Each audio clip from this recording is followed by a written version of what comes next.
Pemirsa, mengapa KPK mengungkit perkara proyek yang berlangsung tahun 2012?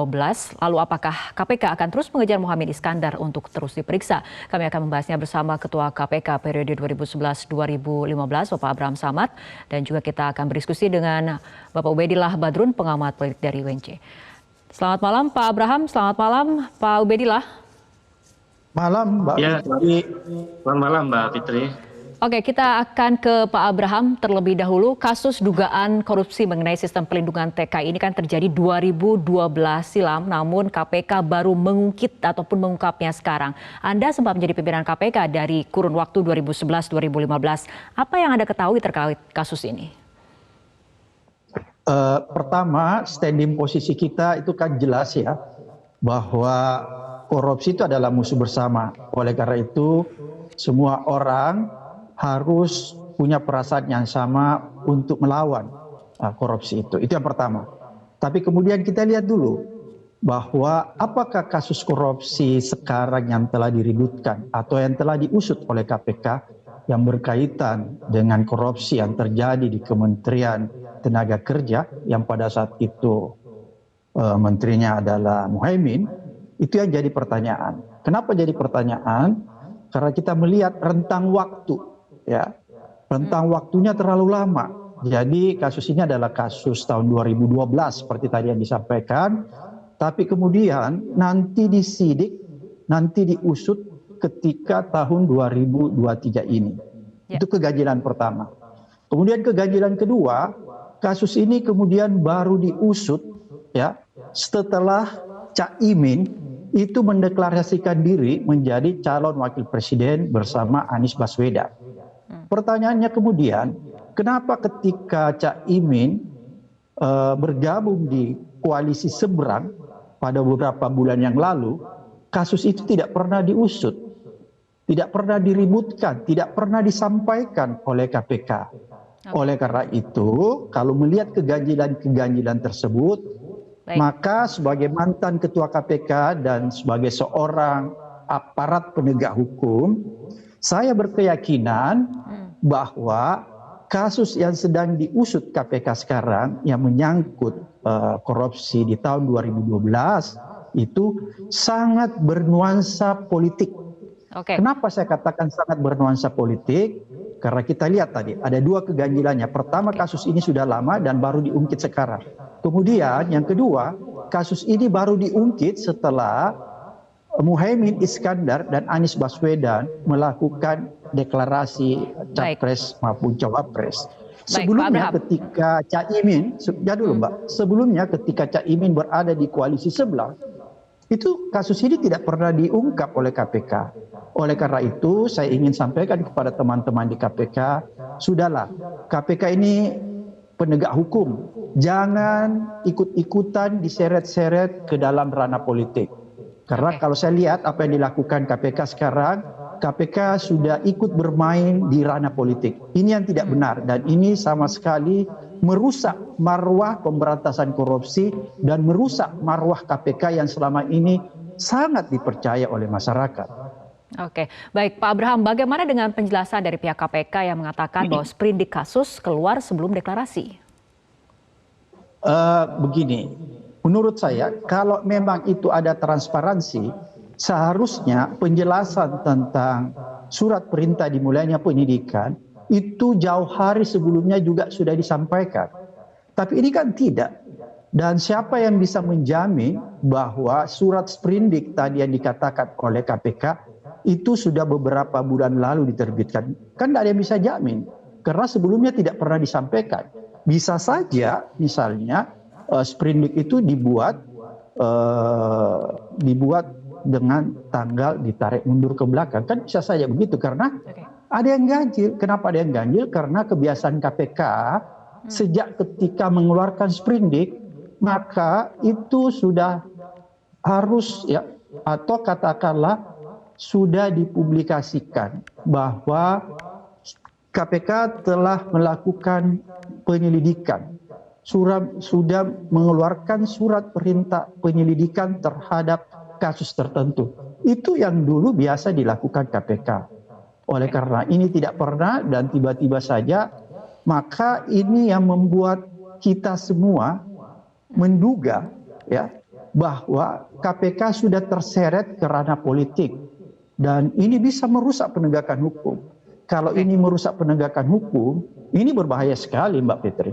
Karena akan menghancurkan kredibilitas seseorang. Oke, baik Pak Abraham. Kita ke Pak Ubedillah. Berbicara mengenai ranah politik, kita lihat hari ini Gus Imin sudah memenuhi panggilan KPK untuk pemeriksaan. Dari sudut pandang politik, melihatnya seperti apa sikap kooperatif yang ditunjukkan oleh Gus Imin ini? Ya, Mbak Fitri, ya. Saya melihatnya bahwa kasus ini kalau kita lihatnya dalam perspektif politik, kan setiap perilaku politik, setiap perilaku elit, ya, atau tindakan-tindakan yang berjejaring dengan kekuasaan, itu memang akan selalu menimbulkan satu citra atau satu pandangan publik terhadap aktivitas elit itu.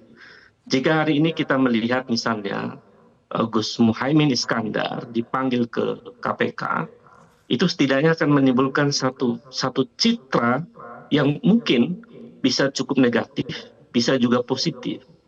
Artinya secara umum sebetulnya orang dipanggil KPK itu selalu cenderung maknanya negatif. Pada titik itu, apapun argumen KPK yang mengatakan bahwa ini tidak dalam konteks politik, itu pasti berdampak politis karena momentumnya terkait dengan menjelang pemilihan umum. Dan apalagi yang bersangkutan adalah calon wakil presiden. Dari titik itu kita bisa menganalisis dampak yang memungkinkan akan terjadi misalnya adalah citra negatif terhadap Gus Muhaimin Iskandar. Dan orang tidak bisa disalahkan kalau kemudian mengambil kesimpulan bahwa KPK ikut memberi kontribusi di dalam tanda petik melakukan semacam pembunuhan karakter terhadap Muhaimin Iskandar. Oleh karena itu sulit dipisahkan dari sebuah kesimpulan bahwa KPK memang dilakukan dalam konteks ini memiliki makna politis itu. Jadi berbahaya yang dilakukan oleh KPK ini sebetulnya dalam konteks politik karena akan membangun citra terhadap yang bersangkutan. Baik. Kemudian yang kedua, silakan Pak Ubedillah. Ya, yang kedua sebetulnya juga secara tidak langsung juga akan membentuk citra negatif terhadap KPK. Bahwa KPK sedang menggali kuburannya sendiri. Sedang melakukan upaya untuk memperburuk citranya sendiri. Karena KPK kan sesungguhnya dia mestinya tidak terlibat dalam hiruk pikuk politik. Tapi dalam konteks ini, dia akhirnya kemudian terjebak dalam hiruk pikuk politik. Dan juru bicara capek merespon pandangan-pandangan atau persepsi-persepsi publik tentang peristiwa ini, akibatnya kemudian yang muncul adalah citra negatif terhadap KPK. Jadi KPK ini sebenarnya sedang bermain api dalam situasi politik saat ini ya. Saya kira itu Mbak Fitri. Oke, nah kembali ke Pak Abraham, tadi Pak Ubedillah mengatakan mengenai hiruk pikuk politik, sebetulnya dari KPK sendiri mengatakan bahwa kasus ini sudah membantah kasus ini bersifat politik karena penyidikan kasus ini sudah berjalan jauh sebelum hiruk pikuk politik, Pak Abraham. Jadi sangat ganjil ya narasi yang disampaikan oleh pihak KPK yang mencoba membuat argumen-argumen bahwa kasus ini sudah disidik jauh-jauh hari sebelumnya. Karena kita juga bisa melihat bahwa selama ini KPK tidak pernah mempublikasikan atau tidak pernah menyampaikan kepada publik tentang kasus tersebut. Padahal sebenarnya tradisi yang ada di KPK ketika saya memimpin KPK dan sebelum saya memimpin KPK adalah tradisi ketika sebuah kasus itu sudah diterbitkan surat perintah penyidikannya, maka biasa secara otomatis juru bicara KPK menyampaikan dalam konferensi pers bahwa dalam bulan ini misalnya bulan Agustus ada 5 perkara atau 5 kasus korupsi yang sudah diterbitkan surat perintah penyidikannya, yaitu 1, 2, dan 3. Biasanya begitu. Mungkin video-video rekaman di masa lalu bagaimana ketika KPK mengumumkan tentang kasus-kasus yang sudah ditingkatkan dan sudah dikeluarkan surat perintah penyidikannya, itu akan diumumkan. Beda misalnya Mbak Fitri kalau kasus itu masih di tahap pengaduan masyarakat di Direktorat Dumas. Kalau dia masih di Direktorat Dumas, itu masih ditelaah, masih dilakukan analisis yang kita sebut dulu namanya full bucket, pengumpulan bahan dan keterangan. Pengumpulan bahan dan keterangan itu adalah bagian kerja-kerja investigasi yang sifatnya intelijen. Oleh karena itu tidak boleh dipublikasikan. Tapi ketika kasus itu sudah selesai di tingkat pengaduan masyarakat, sudah dianalisis, sudah dilakukan full bucket, investigasi intelijen, dan sudah matang, dan kemudian sudah dinyatakan bahwa kasus ini sudah ditemukan peristiwa pidananya, oleh karena itu perlu dikeluarkan surat perintah penyidikan. Maka ketika dikeluarkan surat perintah penyidikan, maka setelah itu juru bicara pada saat itu akan mengumumkan beberapa kasus yang sudah diterbitkan sprindiknya. Seperti begitu mekanismenya Mbak Fitri. Oke, baik Pak Abraham. Apabila kita lihat sebetulnya pada tanggal 5 Oktober ataupun di Oktober 2022 lalu KPK tegaskan kasus Duren menjadi perhatian, tapi kemudian di April 2023 KPK kembali menyatakan ataupun menegaskan kasus itu tidak lagi menjadi perhatian, tapi justru kemudian kasus 2012 yang justru muncul ke permukaan. Apa tanggapan Anda? Tapi jangan dijawab dulu Pak Abraham, kita akan ikuti jeda berikut. Kita mendengar banyak tuh di media massa, wartawan juga banyak bertanya. Jadi begini, menurut saya dipanggilnya Muhaimin oleh KPK ini bukan politisasi hukum, tetapi proses hukum biasa, ya. Karena menurut saya politisasi hukum itu artinya menggunakan hukum sebagai alat politik untuk kepentingan politik. Sedangkan ini kasus ini kan sudah lama dan terjadi ketika Muhaimin menjadi Menteri Tenaga Kerja. Ya, tersangkanya sudah ada. Jadi karena ini proses hukum, jadi menjadi sambungan Muhaimin itu ya diminta memberi keterangan saja. Seperti dulu saya waktu Pak Akil itu di OTT, saya dipanggil. Pemirsa, kita lanjutkan kembali perbincangan. Pak Abraham, apa tanggapan Anda mengenai pernyataan dari Menko Polhukam yang mengatakan bahwa pemeriksaan ini merupakan bukan politisasi hukum, merupakan proses hukum biasa? Kalau pemeriksaan sebagai saksi, sebagai tersangka yang dilakukan oleh aparat penegak hukum, itu memang bisa dipandang sebagai hal yang biasa-biasa saja. Tapi ketika kita melihat latar belakang pengungkapan kasus itu, kemudian latar belakang pemanggilan seseorang, maka itu yang bisa kita simpulkan ada tidaknya muatan politis. Kalau pemanggilannya itu memang hal yang biasa saja, saya sepakat. Tapi sebagai aparat penegak hukum, sebagai orang mantan yang pernah duduk sebagai ketua KPK, kita harus melihat latar belakang kasus itu, latar belakang kenapa seseorang itu dipanggil. Disitulah kita bisa menarik kesimpulan bahwa apakah kasus ini bermuatan politik apa tidak. Kemudian kalau kita lihat dengan kasus Caimin, kita melihat background-nya, latar belakangnya. Apa latar belakangnya? Latar belakangnya bahwa kasus ini sebenarnya kasus yang terjadi di tahun 2012. Tapi baru sekarang disidik, baru sekarang dilakukan pengusutan. Maka kalau melihat dari latar belakang pengusutannya, maka itulah yang jadi persoalan. Persoalannya apa? Persoalannya bahwa bisa dipandang bahwa kasus ini bermuatan politik. Kenapa dikatakan bisa dipandang sebagai kasus bermuatan politik?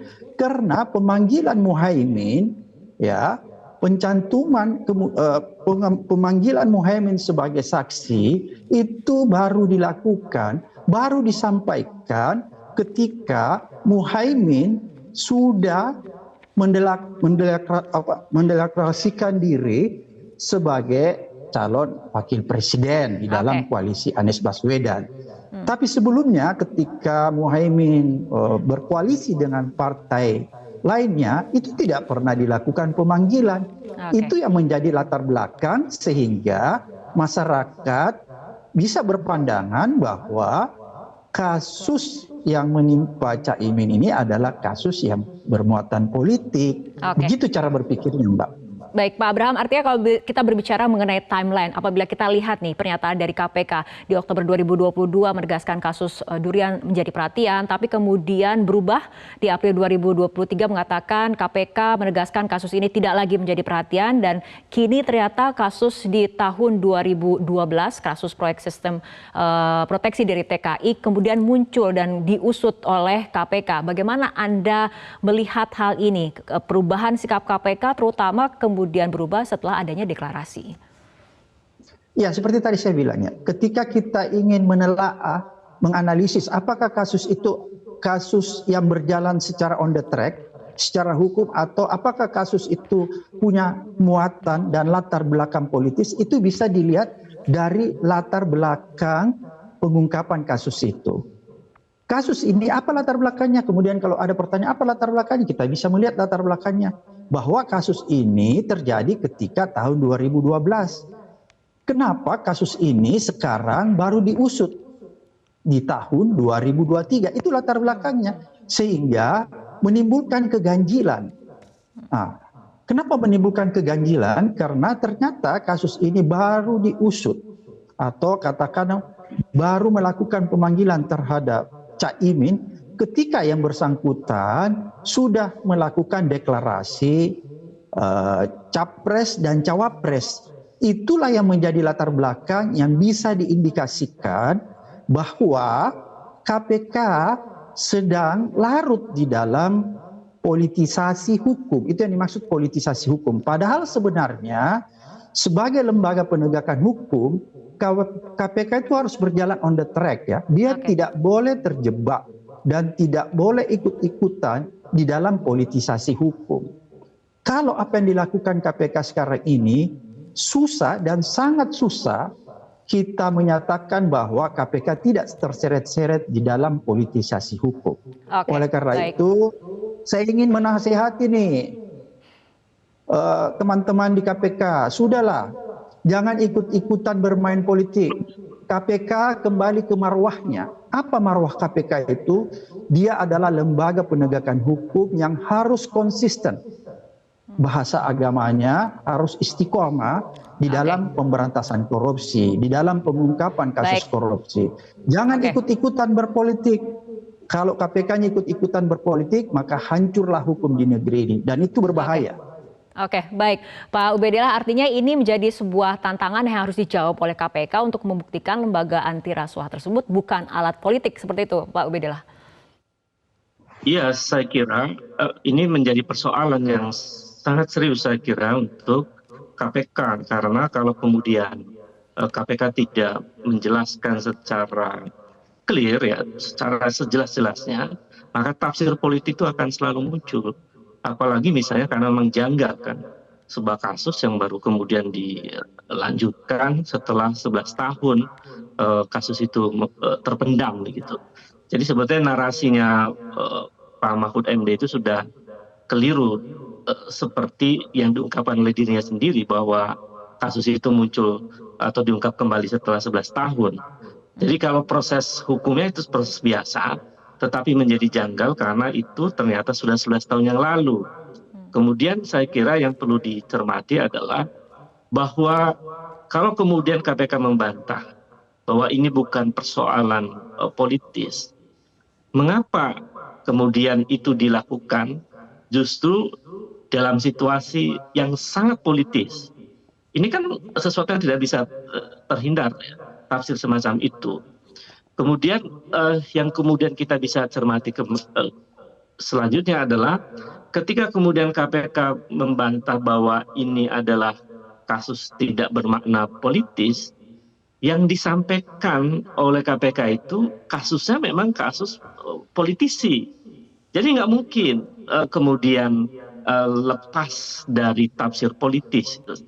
Dan ini saya kira menjadi persoalan serius yang berikutnya adalah dampak yang terjadi ya, akibat dari peristiwa ini. Ini yang sebetulnya KPK tidak menjadi perhatian sangat serius, padahal ini yang justru juga diperhatikan secara serius. dampak pada KPK-nya sendiri sebetulnya juga sangat serius menurut saya. Karena KPK akan makin terpuruk, KPK akan makin makin melengkapi kesimpulan bahwa KPK menjadi alat politis gitu loh. Itu kan yang kemudian selama ini yang diperjuangkan juga oleh misalnya Pak Abraham Samad bahwa KPK mesti dijaga marwahnya. Tapi kalau praktek KPK melakukan upaya-upaya penegakan hukum itu dengan cara-cara seperti ini, maka tafsir politis itu akan terus terjadi. Dan ini memperburuk keadaan. Jadi kalau KPK serius, saya kira mestinya kasus ini ya mungkin mengikuti arahan atau kebijakan dari Kejaksaan Agung, saya kira menjadi pilihan yang terbaik saat ini. Oke, baik. Kita harapkan KPK memang bisa menjaga marwahnya terutama sebagai penegak hukum seperti itu ya. Pak Ubedillah dan juga Pak Abraham, terima kasih telah berbincang bersama kami malam hari ini dalam Prime Time News. Jelajahi cara baru mendapatkan informasi. Download Metro TV Extend sekarang.